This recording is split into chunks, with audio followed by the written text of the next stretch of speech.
Let's get divisional. We're going to go into some divisional breakdowns. Each of us is going to take a division, Yeah. give some thoughts on it, and tell you how we think it's going to shake out.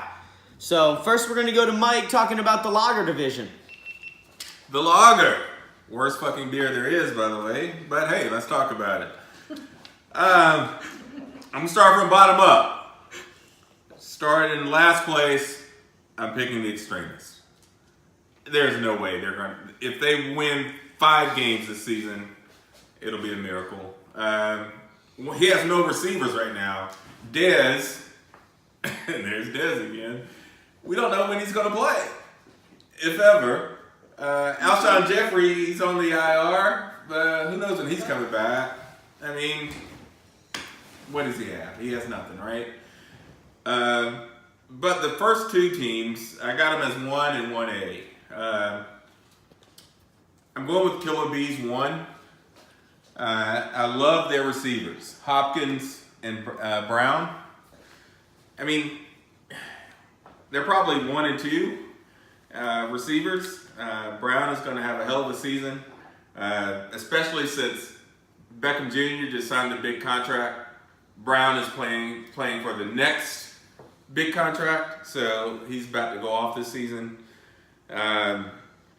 And you got Hopkins with a healthy Deshaun Watson, and we saw how well they did together last season when Watson was healthy. I'm expecting huge numbers from both of those receivers. I like their mix of running backs with Alex Collins and Joe Mixon.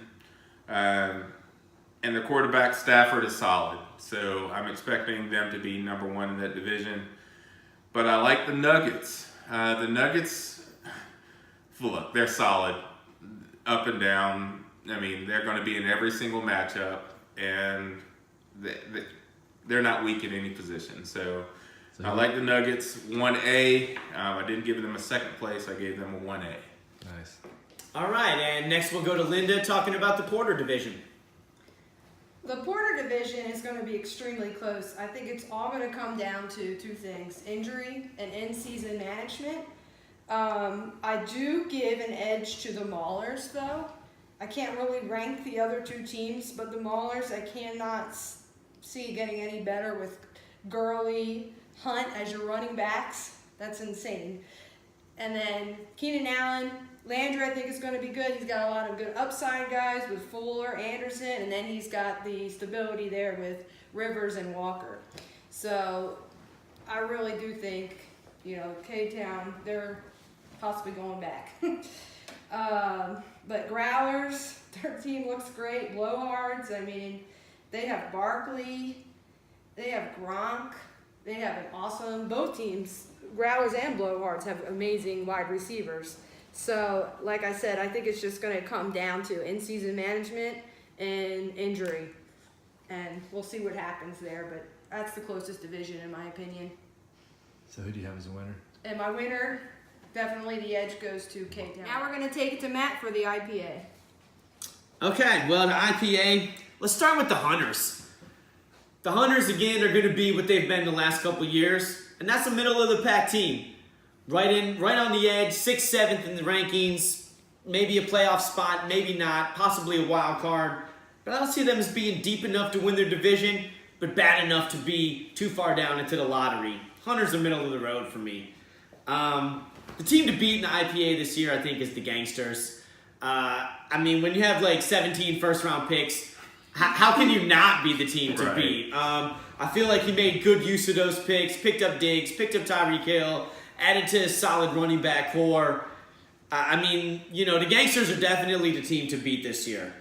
The most disappointing team for me in that division, though, is the Big Nasties. A guy who comes into the draft, has some extra firsts, and I look at his roster, and I don't really see where those picks went. I feel like it's just a year too early. Like, next year, the Big Nasties might be the team to beat in that division. This year, they're definitely playing for the future after moving some of their current assets last year. Strategy. Again, I agree. I feel that was definitely the strategy here. They weren't playing to win this year. One more high pick next year, adding another stud to that roster, and I think the Big Nasties are going to be something to reckon with next year. But this year, definitely the Gangsters all the way. All right, and now Mike and Linda are both going to give their thoughts on the Stout division. Stout, Cozars, and Lincoln Sky Patrol, I'm not feeling their wide receivers. Lincoln Sky Patrol, I think they made a bad move with, I hate to say it, Carson Wentz. But, you know, he could have gotten Emmanuel Sanders or Jarvis Landry, and now he's sitting with Juju Schuster and Jordy Nelson. I like Juju, but, I mean, that's not going to be a very stable duo right there, and nobody really on the bench to help. Cozars, too, have a lot of uncertainty. What do you think, Mike? They are weak at the wide receiver position, but I like Allen Robinson in Chicago. Yeah. I like Allen Robinson a lot. He's clearly their number one receiver. They got up-and-coming quarterback in Trubisky, and from what I've been hearing, they're going to throw the ball around. So I like Robinson a lot. I like him better than probably what most people think. I love Deshaun Watson. He killed it last year when he was healthy with his arm and running the ball. So where he falls short with receivers, I think he's going to pick up points with Watson and Le'Veon Bell. I mean, come on. I mean, Bell is playing for a contract. When players are playing for a contract, they put their best foot I put him forward. number one. So, I mean, he's going to put up ridiculous numbers. I like the Badgers. I like the Badgers for two reasons. I love the Badgers. Odell Beckham. Honey Badgers. I'm sorry. The Honey Badgers. Yeah, full names here, people. They sound Proper so sweet. names. Come on now, show me some respect. Sounds so sweet and cuddly. The Honey Badgers. But we don't give a shit. That will rip your arms off. I love Beckham. He just got his money, so what will he do? He could, in the past, players who've gotten their money have not done so well, but he could come out and just be absolutely fantastic.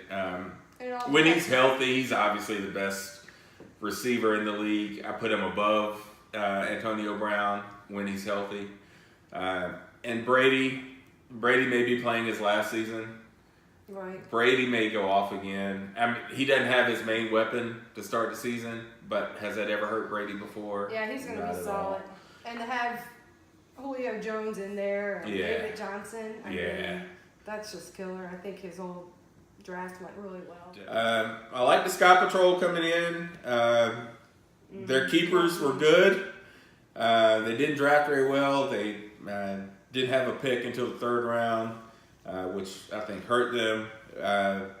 But hey, he's the manager of that team. He's a vet. He knows how to use his players. He can make some really good moves. So I'll never count him out. I'm still going to put him third in the league right now. Agree. I got to go Cozars number 2. Agree. I think they could have a great season, and they could actually sneak up and bite the Badgers in the ass. We never know. But the Badgers right now, clearly on paper, are the number 1 team. What do you think? Clearly. I definitely agree with that. Yeah. I mean, I think they could be number 1. All right, thanks, guys. I appreciate that. Next, we're going to be talking about who we think is going to be bringing home the Jake this year and who we think is going to be bringing up the rear. So, for our predictions, who's going to take home the Jake this year in the 3rd annual Bark Bowl? For me, I got to go with the Gangsters.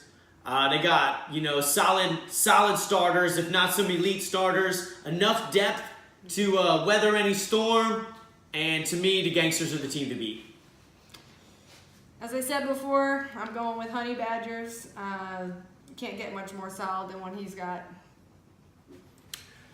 Yeah, I'm going to go with the Honey Badgers too, as much as it pains me to say it. I mean, shit, he's in pole position, and we know he likes to ride that pole. To agree, Honey Badgers all the way. I was going to say Honey Badgers, but fuck it. Nuggets. This is finally going to be the year the Growlers get their shit together. All right, so we're getting ready to wrap this up here. Before we go, we'll take a mailbag question. Today's question comes from GangsterFan187. GangsterFan187 says, I don't really have a question. I just want to say thanks to the Big Nasties for Melvin Gordon propelling us to the playoffs. Appreciate that. All right, so that's it for this year, everyone. We had a great draft. Great seeing all you guys. Best of luck to all teams this year. Cheers, And, bitches. Hey, shout out to the mayor, defending champ. Shout out to Twin Peaks hooking us up with the Keeper League party. Shout out to Steven hooking up all the food. Thanks for everyone. Great time. See you guys this year. This past year. Here we go. Pretty good draft. With your extra draft picks, you picked up Diggs and Hill, which I think is remarkable. All right, so here we are again with the coach of the Gangsters and number 2 ranked power ranking already, and we'll get these words together later, and next time one of y'all will do this part. Later.